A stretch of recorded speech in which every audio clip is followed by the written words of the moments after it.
Hi everyone. இன்றைக்கி நம்ம கார்டன்லேருந்து சில பூக்களை பறித்து எடுத்துக்கலாம். ஃபஸ்ட்டு நம்ம ஒயிட் ரோஸ்லேருந்து பூக்களை பறிச்சிக்கலாம். 2 ரோஸில் ஒரு ரோஸ் நல்லா பூத்திருந்தது, அதை மட்டும் பறிச்சுக்கிட்டோம். இன்னொரு ரோஸ் இன்னும் மலராத காரணத்தால் அப்படியே விட்டாச்சு. 2 நாளைக்கு அப்புறம் பறிச்சிக்கலான்னு. நம்மளோட கோழிக்கொண்ட செடியிலலாம் சில செடி ரொம்ப ஒரு மாதிரி சோர்ந்து போயிடுச்சு.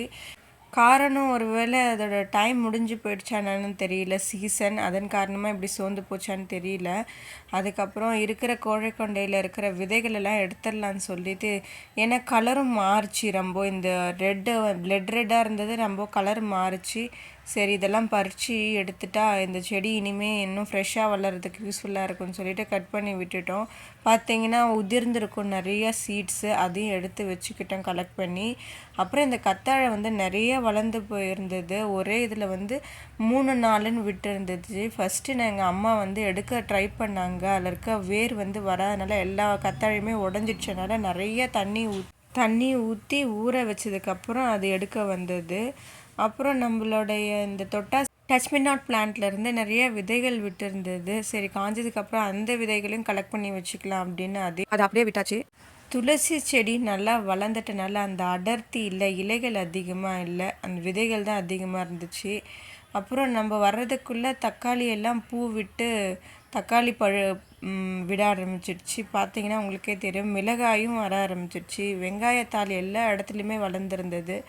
நம்மளோட இந்த மல்லிகை செடி இன்னும் வளர்ந்து முட்டுகள் விட்டுருந்தாங்க. இந்த வாட்டி முட்டுகள் ரொம்ப பெரிய சைஸாக தான் இருந்தது. நல்லா வெல்த்தியாக வளருது. அம்மா போட்ட தீனிக்கு நல்லா செம்மையான ரிசல்ட் கொடுக்குது. ஏன்னா இன்னும் நிறைய முட்டுக்கள் விட்டால் ரொம்ப நல்லாயிருக்கும். ஏன்னா செடி நிறைய துளிர் விட்டுருக்கு, பட் நிறைய முட்டுக்கள் விடலை.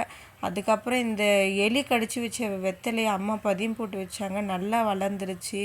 சங்குப்பூ, ஒயிட் சங்குப்பூ செடியில் நிறைய விதை விட்டுருக்கு, நல்லா விதைகள் காஞ்சி போயிருக்கு, அதை எடுத்துடணும்.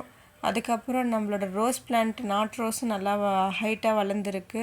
நம்ம வெத்தலை செடியும் நல்லா ஹைட்டாக வளர்ந்துக்கிட்டே போகிறாங்க. பசலைக்கீரையும் நல்லா பூ விட்டு இருக்குது. அதுக்கப்புறம் அம்மா சாப்பிட்டுட்டு நட்டு வச்சாங்க இந்த கரும்பை. அடி புல் இருந்தது, அதை மட்டும் நட்டு வச்சாங்க. பார்த்தா 5 நாளில் குருத்து விட்டுட்டு இருந்தது. ஊருக்கு போய் வர்றதுக்குள்ளே இவ்வளோ ஹைட்டாக வளர்ந்து அதில் இருக்கிற இலைகள் எல்லாம் அதிகமாக வளர்ந்து போயிருக்கு. அழகாக இருக்குது பார்க்கவே. உங்களுக்கு இந்த வீடியோ பிடிச்சிருக்குன்னு நினைக்கிறேன். Bye bye. Subscribe my channel.